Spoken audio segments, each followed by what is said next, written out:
5:44 p.m., severe thunderstorms were located along the line extending from near Summit to near Leland, moving northeast at 30 miles per hour. Hazard, ping pong ball size hail at 60 miles per hour with gusts. Source, radar indicated. Impact, people and animals outdoors will be injured.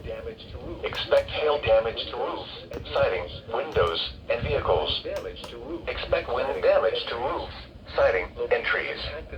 Locations impacted include Aurora, Elgin, DeKalb, Bartlett, Carpentersville, St. Charles, Algonquin, West Chicago, Batavia, Hunley, Geneva, Sycamore, Camden Hills, Sandwich, Genoa, Shibuna, South Elgin, Montgomery, North Aurora, Sugar Grove. My scroller died, Gilbert's, West Dundee, Hampshire, and I'm watching Reed Timmer. For your protection, move to an interior room on the lowest floor of a building. A tornado watch remains in effect until 10 p.m. for north central and northeastern Illinois.